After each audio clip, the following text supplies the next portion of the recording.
क्या 1 फरवरी का union budget कुछ ऐसा सरप्राइज देने वाला है जिसकी कि कोई कल्पना भी नहीं कर सकता था आज से कुछ साल पहले तक। पर्सनल इनकम टैक्स में हो सकता है एक ऐसा क्रांतिकारी बदलाव जो हमारी आपकी सबकी जेब पर डालेगा असर। यह बदलाव हम सबकी टैक्स प्लानिंग और फाइनेंशियल प्लानिंग को कर देगा सिंपल और टैक्स नोटिसेज और डिस्प्यूट्स को भी करेगा कम। सरकार ने लगातार ये दावा किया है कि वो पिछले कुछ सालों से टैक्सेशन सिंपल करती जा रही है और पहले मल्टी स्लैब टैक्सेशन देश के आम लोगों के लिए बहुत ही कॉम्प्लेक्स होता था। देश में विपक्षी राजनीतिक दलों की भी यही मांग रही है कि टैक्सेशन का बोझ कम आय के लोगों पर कम हो और टैक्स को सिंप्लीफाई किया जाए।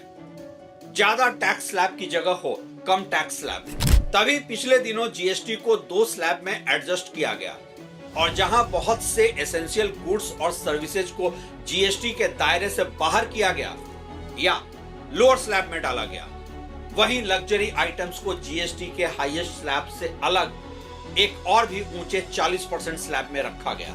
अब पावर कॉरिडोर्स में यह चर्चा तेज है कि क्या वित्त मंत्री निर्मला सीतारमण 1 फरवरी को अपने बजट भाषण में पर्सनल इनकम टैक्स को भी जीएसटी स्टाइल में ही बदलने जा रही हैं।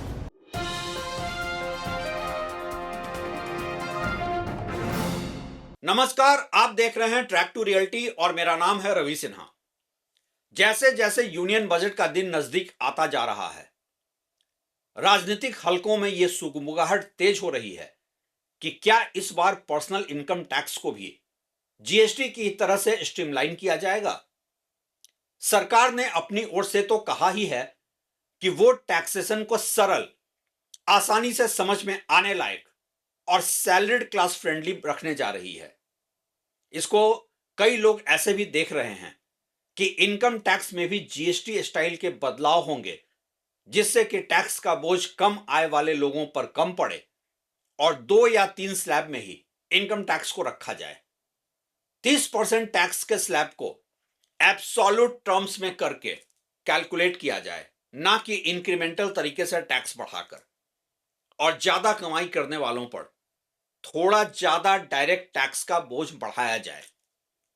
कई अर्थशास्त्री भी मानते हैं कि इनकम टैक्स में पिछले बजट में 7 लाख तक की आय सीमा को बढ़ाकर 12 लाख करने से देश में कंजम्पशन नहीं बढ़ा है, क्योंकि यह एक तरह से इन्फ्लेशन एडजस्टेड रिलीफ ही था। और इसलिए इस बार जहां लो अर्निंग इंडिविजुअल्स के लिए यह सीमा 15 लाख तक की हो सकती है, वहीं हायर अर्निंग वाले लोगों के लिए भी एक सिंप्लीफाइड तरीके से एक ही स्लैब में ज्यादा टैक्स लिया जा सकता है। सबसे पहले तो आप यह समझिए कि पर्सनल इनकम टैक्स को 2 या 3 स्लैब में सिंप्लीफाइड फॉर्म में लाने की बात क्यों हो रही है और क्यों इसे जीएसटी स्टाइल में किया जाने वाला चेंज कहा जा रहा है। पर्सनल इनकम टैक्स को जीएसटी के साथ पैरेलल ड्रॉ करना और कंपैरिजन करना कोई एक्सीडेंटल नहीं है। सरकार ने बार बार यह दावा किया है कि जीएसटी एक एग्जाम्पल है कि कैसे एक कॉम्प्लेक्स टैक्स सिस्टम को सरल किया जा सकता है, इसे सिंपल, ब्रॉडर और कॉम्प्लायंस के लिहाज से आसान बनाया जा सकता है। और इसलिए कई लोग ऐसा मान रहे हैं कि पर्सनल इनकम टैक्स के साथ ऐसा ही एक्सपेरिमेंट इस बार हो सकता है। और वैसे भी सैलरीड एम्प्लॉइज के लिए तो न्यू टैक्स रेजिम में सारे एग्जेम्पशंस और डिडक्शंस को हटाकर सिंपल बनाने की कोशिश पहले भी हुई थी, लेकिन पिछले कुछ सालों में यूनियन बजट में तमाम बदलाव और ट्वीकिंग के बाद भी आज भी इनकम टैक्स के न्यू रेजिम के स्लैब स्ट्रक्चर में 7 लेयर्स का होना एक कॉम्प्लेक्स स्ट्रक्चर तो है ही। और इसलिए भी आज चर्चा इस बात पर हो रही है कि कैसे जीएसटी स्टाइल में इनकम टैक्स स्लैब्स को कॉम्प्रेस करके ज्यादा सिंपल और एफिशिएंट बनाया जा सकता है। सीमित आय वाले लोगों पर टैक्स का बोझ कम और हायर अर्निंग वाले लोगों पर स्लैब रेट ज्यादा हो, लेकिन एक ही स्लैब हो और सिंपल फॉर्म में हो। सवाल यह उठता है कि ऐसे किसी भी बदलाव से क्या असर पड़ेगा आपकी जिंदगी पर। अभी तो न्यू टैक्स स्लैब के तहत 4 लाख तक की आय पर कोई टैक्स नहीं है। 4 से 8 लाख तक की आय पर 5% टैक्स है, 8 से 12 लाख पर है 10%, 12 से 16 लाख पर है 15%, 16 से 20 लाख पर है 20%, 20 लाख से 24 लाख तक है 25% और 24 लाख से ऊपर की आय पर है 30% टैक्स। तो कुल मिलाकर इस तरह बने 7 टैक्स स्लैब। अब इसमें 60,000 रुपए का स्टैंडर्ड रिबेट मिल रहा है, जिसकी वजह से 12 लाख तक की आय टैक्स फ्री बन जाती है। सैलरीड लोगों के लिए 75,000 का एडिशनल डिडक्शन है, जिससे कि उनकी 12,75,000 रुपए तक की आय टैक्स फ्री हो जाती है। वहीं ओल्ड टैक्स रेजिम में 2.5 लाख तक की आय टैक्स फ्री है, 2.5 से 5 लाख तक 5% है, 5 लाख से 10 लाख तक 20% टैक्स है और 10 लाख से ऊपर है 30% टैक्स। हालांकि ओल्ड टैक्स रेजिम में कई एप्लीकेबल डिडक्शंस भी हैं जो पेएबल टैक्स को कम कर देते हैं। अब देखते हैं कि क्यों और कैसे जीएसटी टाइप का टैक्स स्लैब ज्यादा बेहतर हो सकता है, जिसकी की बात हो रही है। जब जीएसटी इंप्लीमेंट हुआ था तो इसके भी मल्टीपल स्लैब रेट्स थे, 0%, 5%, 12%, 18% और 28%। इसके अलावा सेस भी था और कुछ आइटम्स पर स्पेशल रेट की भी बात थी। और इसलिए जीएसटी इंडिया में इंप्लीमेंट हुआ था एक कॉम्प्लेक्स टैक्स स्ट्रक्चर के तौर पर। तमाम आलोचनाओं और विपक्षी राजनीतिक दलों की मांग के बीच जीएसटी के स्लैब रेट में पहले तो कई ट्विकिंग किए गए और फिर सारे ही आइटम्स को 2 स्लैब 5% और 18% में डाला गया। हां, एक अलग से 40% का सिन आइटम जीएसटी में वैसे अभी भी रखा गया है और अब सरकार के लिए लग्जरी आइटम से हाईएस्ट रेवेन्यू मिल रहा है, लेकिन एसेंशियल कई आइटम्स को 0% या 5% के स्लैब में डाला गया है। यह सब जीएसटी को थियोरेटिकली तो सिंपल बनाता ही है। अब कंपनीज और मैन्युफैक्चरर्स जो इसका फायदा आम आदमी को नहीं दे रहे हैं, वो एक अलग बहस का मुद्दा है और वो मुद्दा उठाऊंगा फिर कभी किसी और वीडियो में।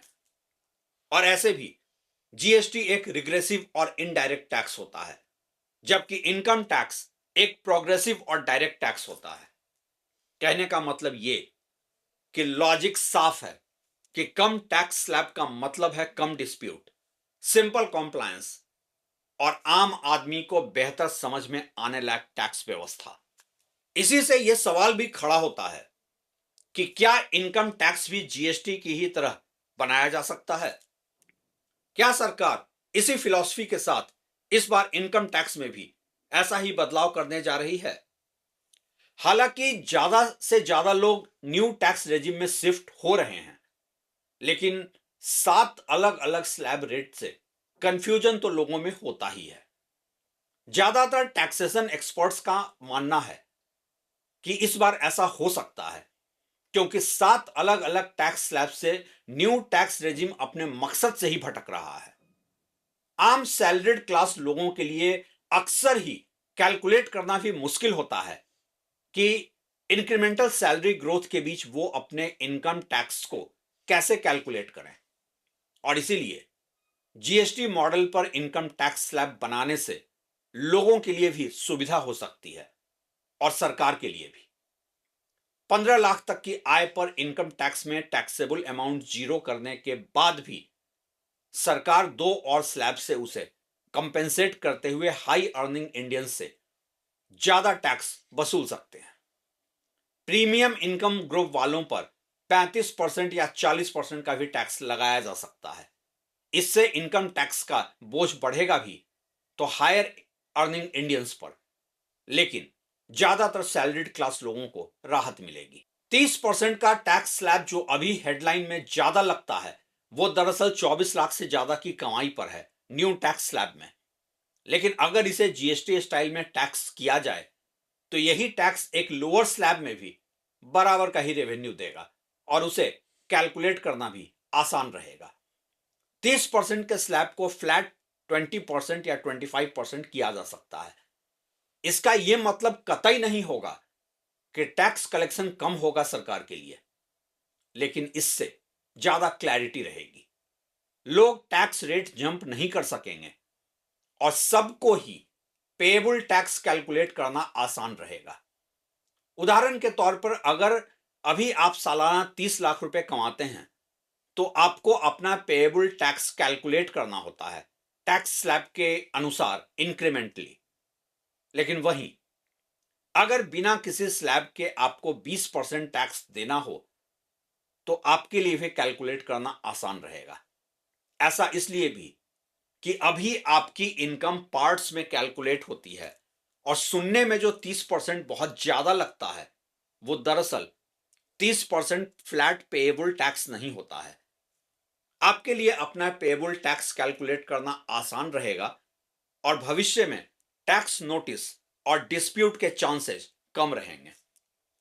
सुविधा आम आदमी के लिए भी और सरकार के लिए भी। क्या वाकई यूनियन बजट में इस बार ऐसा होगा? आपके इनकम टैक्स लायबिलिटी को जीएसटी स्टाइल में बदला जाएगा? उम्मीद तो की ही जा सकती है, क्योंकि सरकार ने बार बार कहा है कि वो एक सिंपल, प्रेडिक्टेबल और लो कॉम्प्लायंस टैक्स सिस्टम की तरफ बढ़ना चाहती है। जीएसटी में भी स्लैब रेट्स कम इसीलिए किए गए थे। जीएसटी स्टाइल में कम टैक्स स्लैब और फ्लैट टैक्स रेट से आपके लिए सरप्राइजेस कम होंगे, टैक्स प्लानिंग आसान होगी और सैलरी के साथ टेक होम अमाउंट आसानी से कैलकुलेट हो जाएगा। सरकार के लिए भी कॉम्प्लायंस ज्यादा ट्रांसपेरेंट रहेगा, डिस्प्यूट कम होंगे, लेकिन टैक्स रेवेन्यू नहीं घटेगा। अब बजट 2026 में सरकार ऐसा बोल्ड स्टेप लेकर जीएसटी स्टाइल का इनकम टैक्स स्लैब बनाती है या नहीं, यह तो देखने वाली बात होगी। लेकिन एक बहस तो इस पर होने ही लगी है कि अगर इनडायरेक्ट टैक्स को सिंप्लीफाई किया जा सकता है तो डायरेक्ट टैक्स को क्यों नहीं। और हर ऐसे क्यों या क्यों नहीं के लिए आप बने रहें हमारे साथ 2026 के बजट विशेष में। शुक्रिया।